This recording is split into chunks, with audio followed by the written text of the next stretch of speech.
El Señor esté con ustedes. Y con tu espíritu. Del Santo Evangelio según San Lucas. Gloria a ti, Señor. En aquel tiempo Jesús dijo a sus discípulos: no es posible evitar que existan ocasiones de pecado, pero hay de aquel que los provoca. Más le valdría ser arrojado al mar con una piedra de molino sujeta al cuello, que ser ocasión de pecado para la gente sencilla. Tengan pues cuidado. Si tu hermano te ofende, trata de corregirlo, y si se arrepiente, perdónalo. Y si te ofende 7 veces al día, y 7 veces viene a ti para pedirte que te arrepienta, para decirte que se arrepiente, perdónalo. Los apóstoles dijeron entonces al Señor: aumentanos la fe. El Señor les contestó: si tuvieran fe, aunque fuera tan pequeña como una semilla de mostaza, podrían decirle a este árbol frondoso: arráncate de raíz y plántate en el mar, y los obedecería. Palabra del Señor. Gloria a ti, Señor Jesús. Dice el Evangelio: no es posible evitar que existan ocasiones de pecado. Y aquí yo sé que la mayoría buscamos el ir cumpliendo los mandamientos.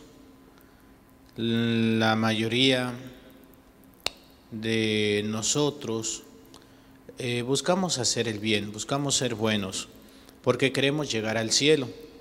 Y llegar al cielo significa ir muriendo a nosotros en el día a día.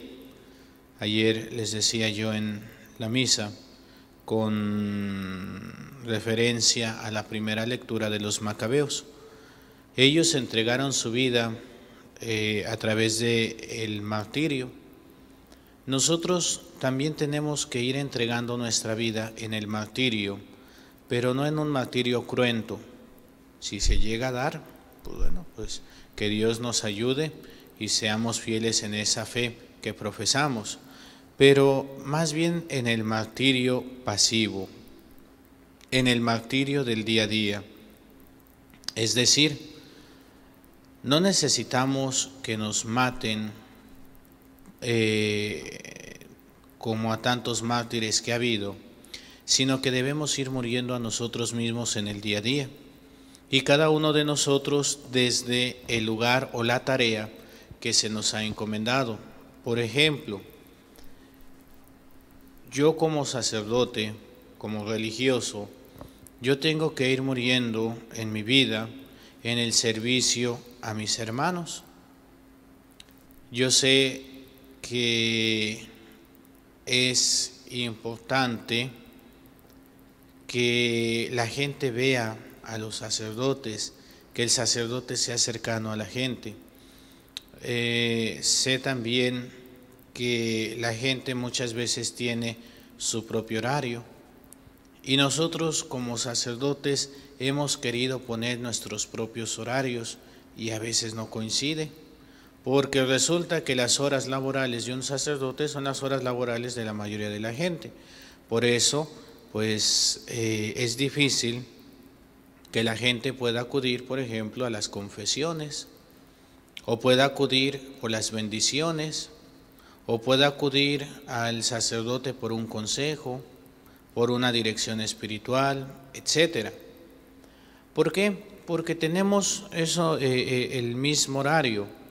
Hemos caído en una rutina o en una forma de ir poniendo también nuestros horarios, y son horarios laborales. Lo que el Señor quiere de nosotros es que no nos quedemos solamente con esos horarios. Es bueno poner un horario, sí, para poder tener un orden, una disciplina, pero también es importante ver las necesidades de la gente. Por ejemplo, ¿verdad? Yo tengo un poco de libertad de parte de mi párroco en la parroquia en la que estoy sirviendo, que se me ha pedido que dé un tiempo a servir en esa parroquia, en San Antonio de Padua, ahí en La Gloria, aquí en Tijuana. Y el párroco, el padre Jesús Díaz, muy buen sacerdote, cercano a la gente también, me ha dado esa libertad de poder ir yo viendo mis tiempos. Por ejemplo, ayer celebré la misa de una y sinceramente ya un poco, no cansado físicamente, pero sí un poco agotado. Ya era la cuarta misa que celebraba en el día y pues había celebrado las misas, las tenemos de celebra aquí y súbete al carro y vámonos a la capilla y celebra allá y córrele para la otra capilla o para la parroquia, y así estamos los dos, ¿verdad? Y terminando la misa de una, pues ya a despedir a la gente. Padre, una bendición de carro, por favor bendízcame mi carro. Híjole, yo traía hambre porque ni había desayunado, ¿verdad? No, hay veces que no se puede. Y ya la grande se estaba comiendo a la chica, decimos por acá. Y pues yo les había dicho a la gente, le digo, bueno, pues hay veces en las que estás cansado y ya quisieras, pues ayer ir a comer, ¿verdad? Ya eran las 2:30, iban a dar las 3, y bueno, pues ni desayunado y todo. Y les digo, en esos momentos es donde yo me acuerdo, no sé si existió o no, pero dicen que la viejita. ¿Y qué dice la viejita? ¿Para qué te lo metiste de cura? Ahora te lo aguantas. Bueno, pues ándele, pues vamos a la bendición.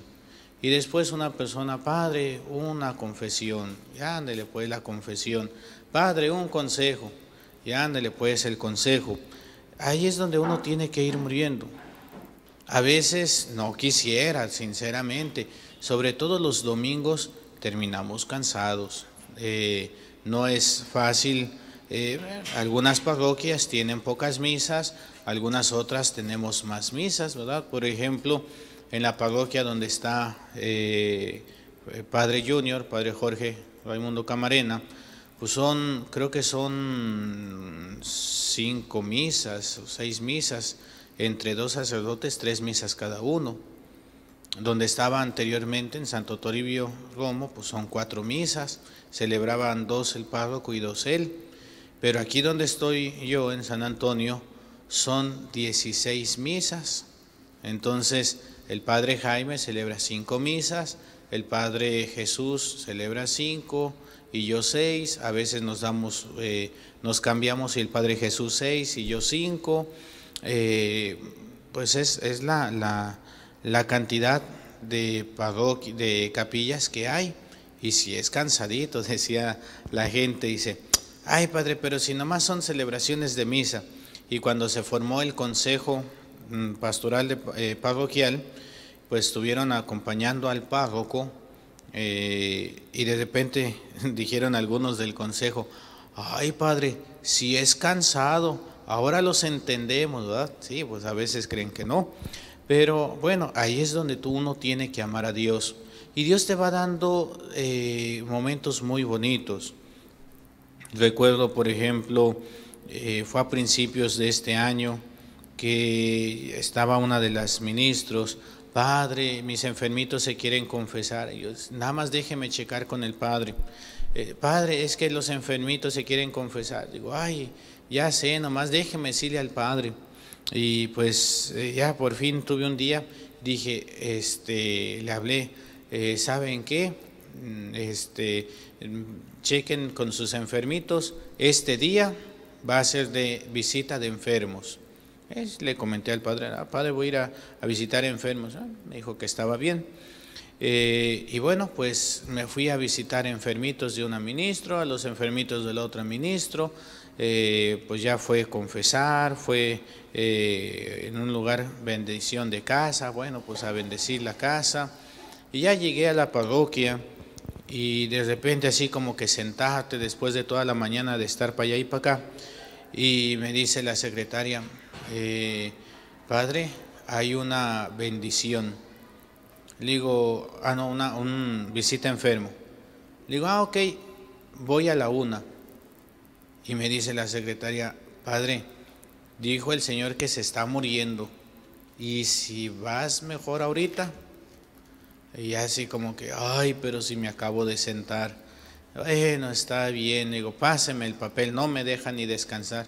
No, dice, pues si quiere vaya más tarde, pero pues yo le digo lo que me dijo el Señor. Digo, no, digo, voy a ir. Ya me subí al carrito y dije, Señor, está bien, yo soy el que está mal. Dije que hoy era visita de enfermos. Y ya me fui a ver a la enfermita, una mujer, tenía cáncer terminal, ya se las habían entregado a sus familiares, y me tocó llegar, darle el sacramento, y en el sacramento esta alma se fue. Me tocó, yo no se los puedo explicar, físicamente no lo vi, pero yo vi, les digo físicamente así que les diga, ¿es así? No, pero yo vi cómo esa alma se desprendió del cuerpo. Y dijo su hija de la señora, una jovencita, Padre, en cuanto usted terminó de darle la bendición, yo vi cómo mi mamá se fue por un túnel, iba tan contenta mi mamá. Dice, yo no sé si usted me crea, pero yo así lo vi. Digo, no, sí te creo. Pues esa es la fe de que vamos hacia Dios. Entonces, ahí es donde uno tiene que ir gastándose en el día a día, en el trabajo, en la atención, en renunciar a todo aquello que tengo que renunciar. Hoy se habla mucho de que y si los sacerdotes se casan, a lo mejor sería el resultado para que no haya estas situaciones tan difíciles en las que han caído los sacerdotes. ¿Saben qué? No es la solución. No es el matrimonio la solución para los sacerdotes, y al contrario, va a ser más difícil para los sacerdotes poder servir al pueblo de Dios. ¿Por qué creen que se dio el celibato?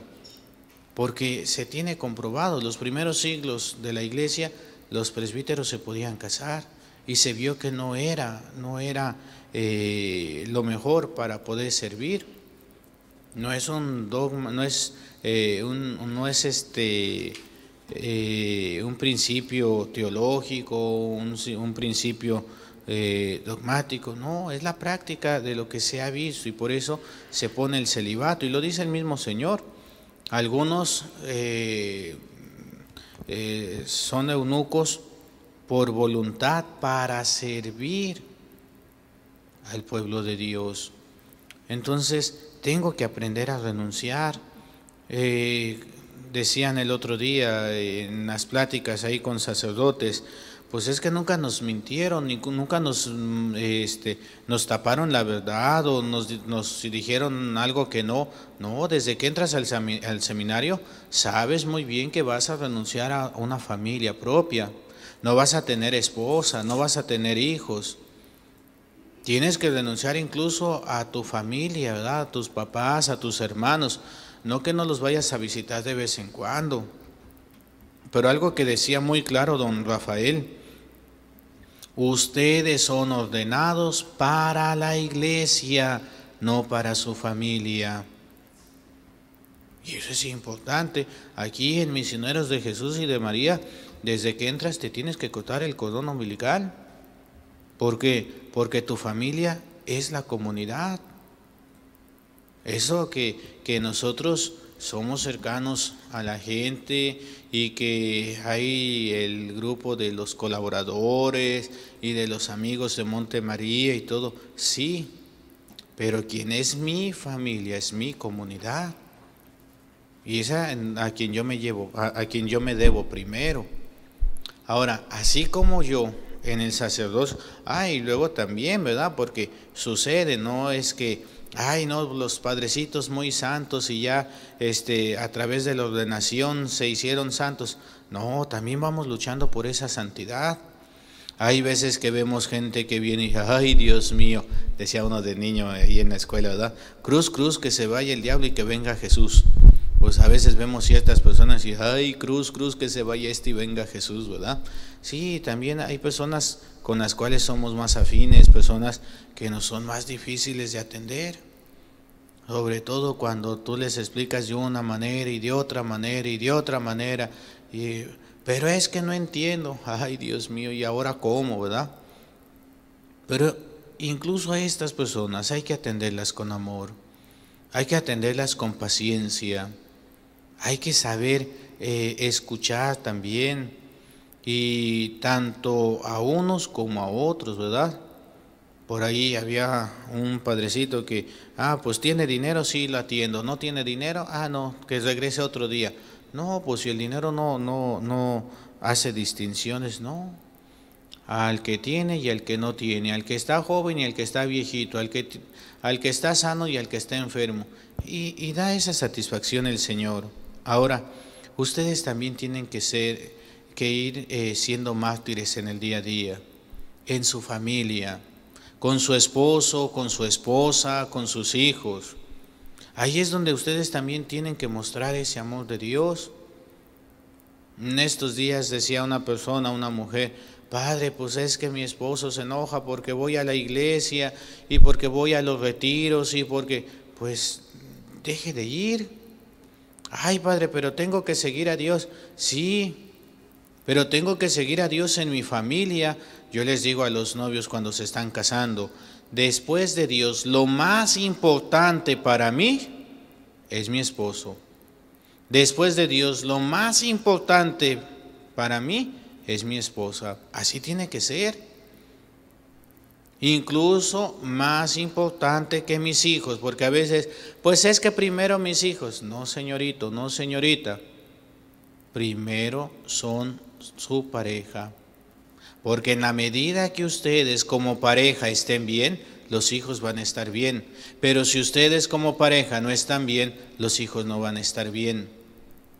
Ahí es donde ustedes tienen que ir renunciando a ustedes mismos. Pues es que yo lo hacía así antes. Antes, ahora no. Pues es que yo siempre lo he hecho así. Sí, pero ya no eres yo, ahora es un nosotros. Pues es que mi mamá me hacía mis frijolitos de esta manera. Tu mamá, ahora acostúmbrate a los de tu esposa. Porque a veces no contamos con todo aquello. Y eso es lo que no nos permite ir entregando la vida, ir viviendo el martirio en el día a día. Y ese es el martirio que cuesta más.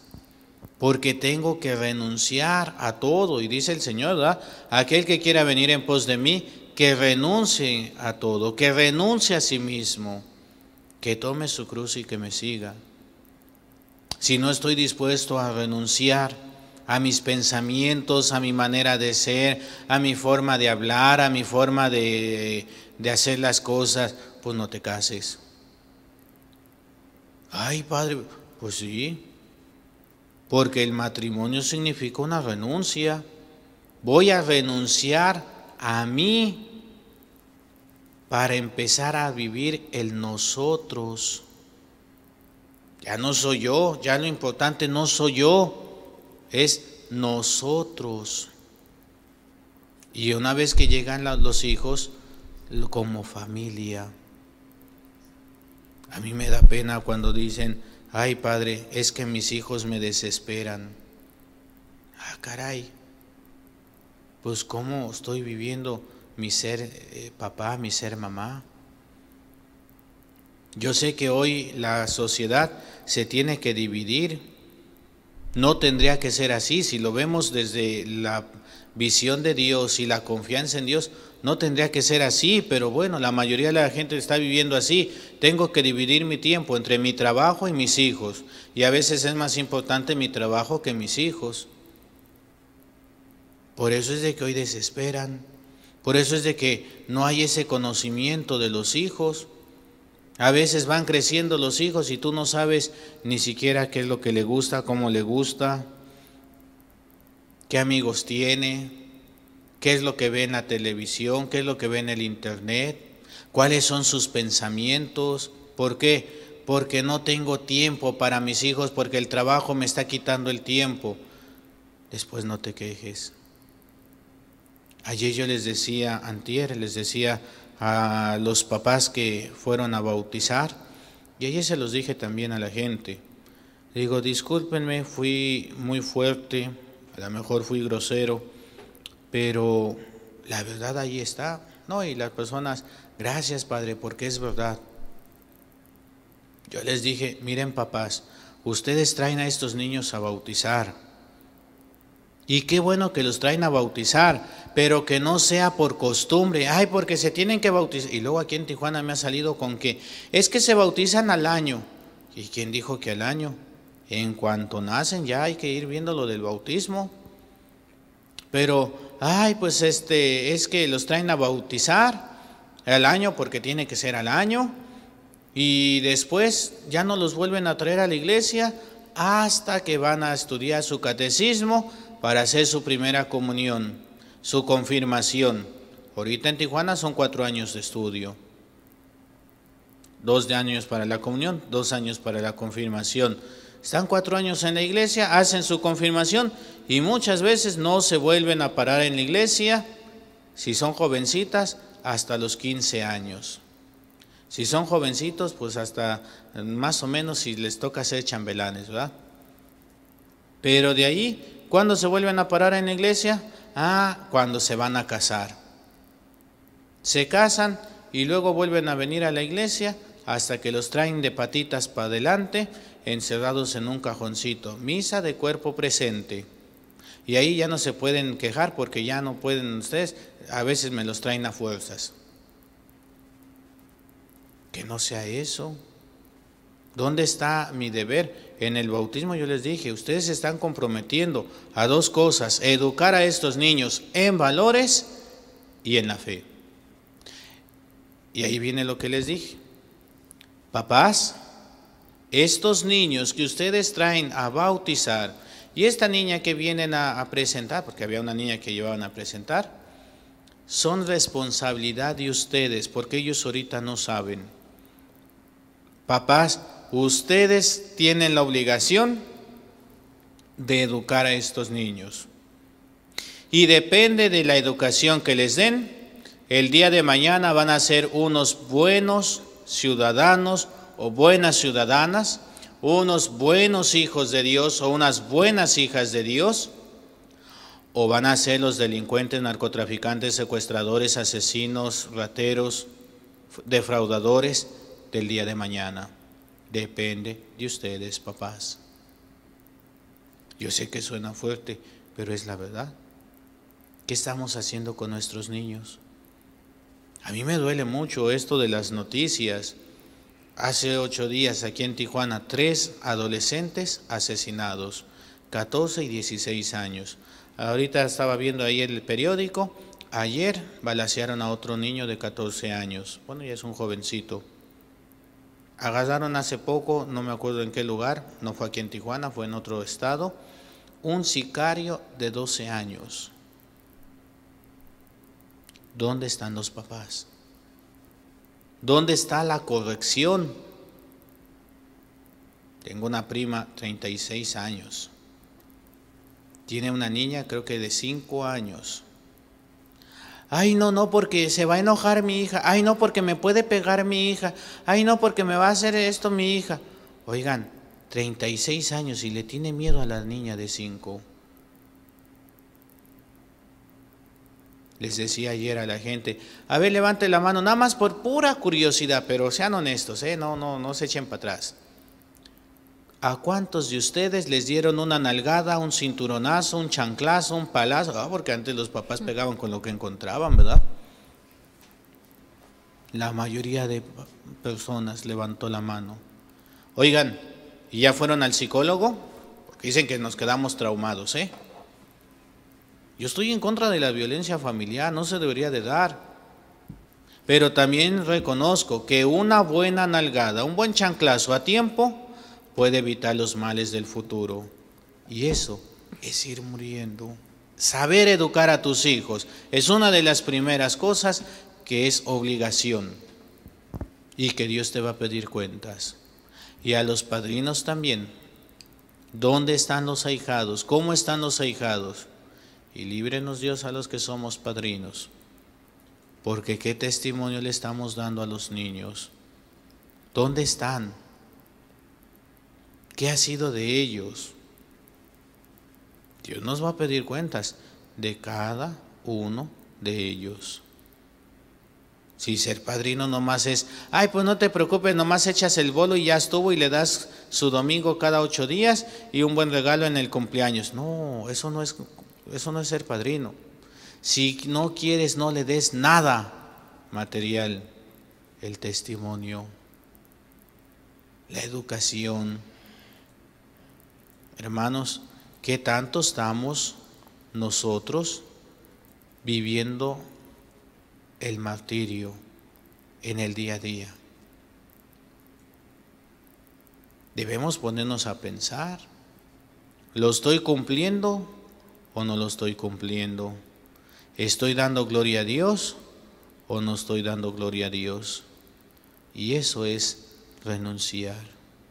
Solo cuando yo renuncio puedo ir superándome. No es posible evitar que existan las ocasiones de pecado, es verdad. Yo quiero hacer el bien, yo quiero ir muriendo como mártir todos los días, sí, pero voy a caer. Y muchas veces caemos por debilidad o por ignorancia. Pero cuidado cuando nosotros sepamos que lo que estamos haciendo es mal, y no solamente por nosotros, sino nos llevemos a inocentes. Ahí sí, dice el Señor, hay de aquel que los provoca, más le valdría ser arrojado al mar con una piedra de molino sujeta al cuello, que ser ocasión de pecado para la gente sencilla. ¿Cuántas veces nos hemos aprovechado de personas inocentes o personas que están por debajo de nosotros en autoridad y las hemos utilizado para hacer el mal? El pecado de esa persona también es tu pecado. Ay, mi hijo, ve y agárrale el celular a esa señora y te vienes corriendo. Es un juego, es tu pecado. No solamente es pecado del hijo, es tu pecado. Ay, mi hija, mira, aborta y ya, pues no pasa nada, no le decimos a nadie. Cuidado, es tu pecado. Hay de aquellos que hacen leyes, ¿verdad? Y que hacen caer a otros en pecado. Hermanos, tengamos cuidado para luchar en el día a día, pero tengamos más cuidado de no ser piedra de condenación para otras almas, porque es tu propia condenación. En el nombre del Padre, y del Hijo, y del Espíritu Santo. Amén. Amén.